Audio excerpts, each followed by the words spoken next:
You have a beautiful mind, but perhaps what's even more rare and more beautiful is your heart. Proverbs 4:22. Above all else, guard your heart, for it determines the course of your life. Hello, Light Warrior. It's Bashan here.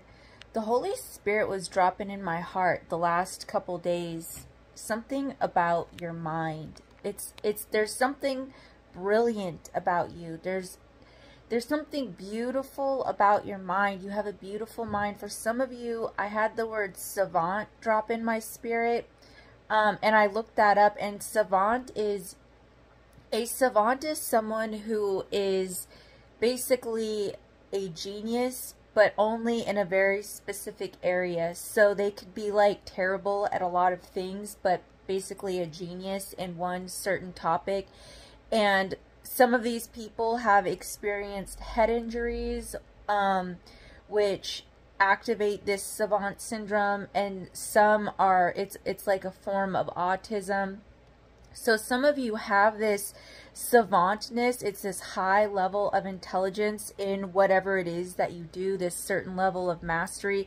Some of you are actual super geniuses. A super genius is someone who is basically highly intelligent in a lot of areas.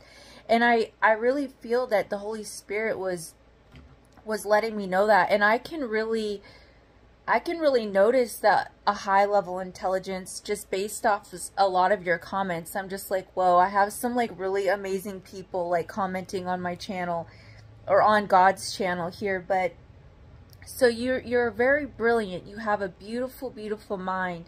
But perhaps what's even more beautiful than your mind is your heart, is what the Holy Spirit is saying. You have a beautiful heart. It's so, so unusual.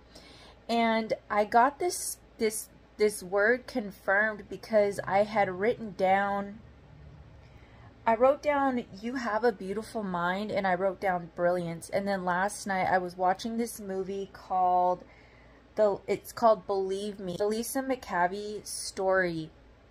And wow, that was a pretty good movie last night. I was very fascinated by it. I'm always loving to watch other people's stories that are true. I always feel like there's a lot to be learned, especially from some of these true story horrific incidents where in this scenario, this young lady, the movie begins and you see her separated. Her mom has sent her off to her grandmother's house where she's living there with her grandmother's like boyfriend. Boyfriend is like, he's abusing her, and the mom is favoring the sister and basically just does not care what's happening with her. Just the mom's got issues. The mom's like demonic narcissist, right? So immediately the story's set up where you begin to see, okay, she already has this like chosen one dynamic in her star. You guys, this piece of hair, I'm sorry I'm touching my hair so much.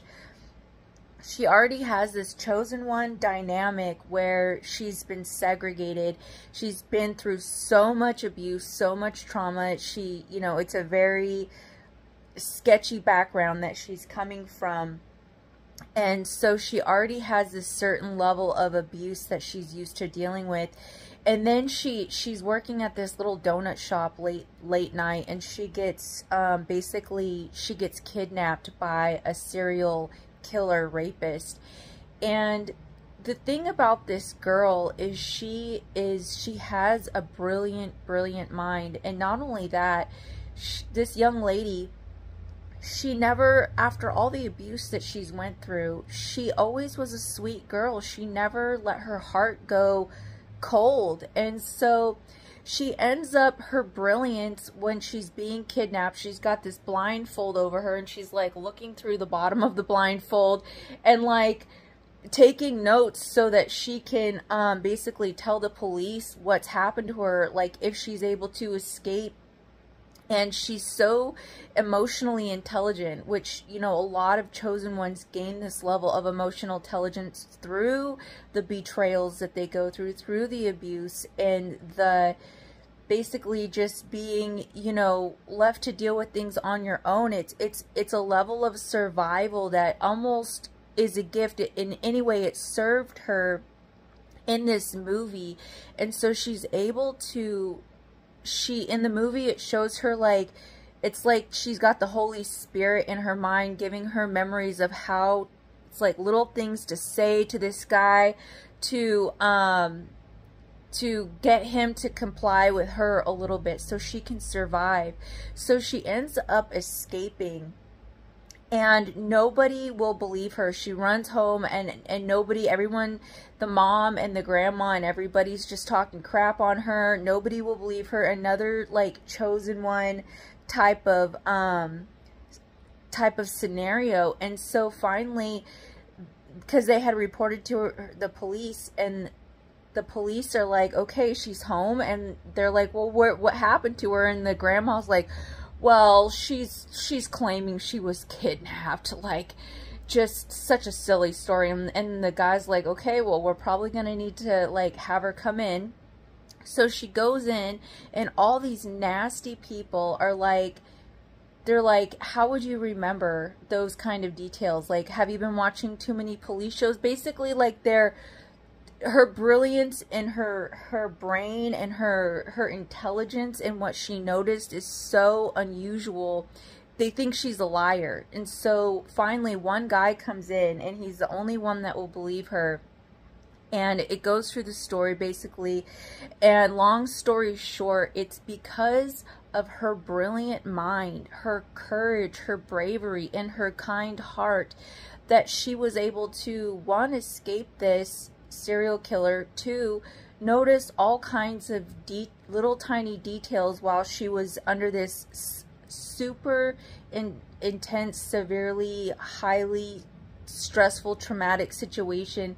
And it ended up saving who knows how many hundreds of girls' lives, because this guy was a serial killer and he had been killing many, many women. So this is a true story. And it was, so basically, a point I want to say here too is that, you know, sometimes we wonder, we're like, how can God let chosen ones go through these type of scenarios? But in the end, it was her chosen one bravery that ended up being able to save so many lives after her. And not only that, now we have a story to watch that we can learn from. So it's this brave soul that she was, just helped so many lives in this situation that her soul maybe in some level was contracted or agreed to go through. I don't fully know, but anyway, in the end, the guy ended up saying,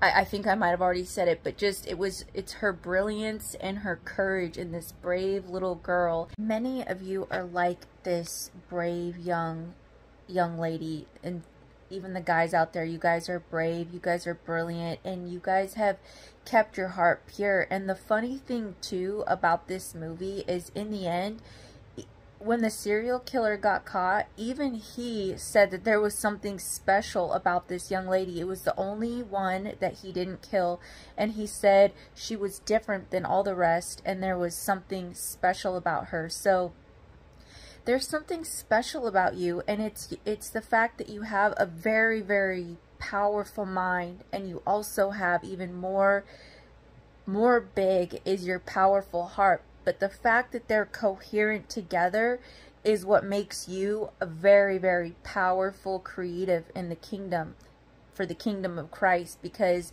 if you have a beautiful mind, but it's not in alignment with your heart, it's like, it doesn't have the same power. So it's the fact that you've been able to keep your heart clean and unfrozen.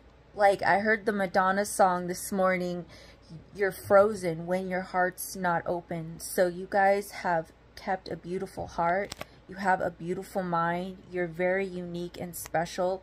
And whatever you've been through, it's added to your brilliance, not taken away. I love you guys. I hope this word helps you, and I'll talk to you again later.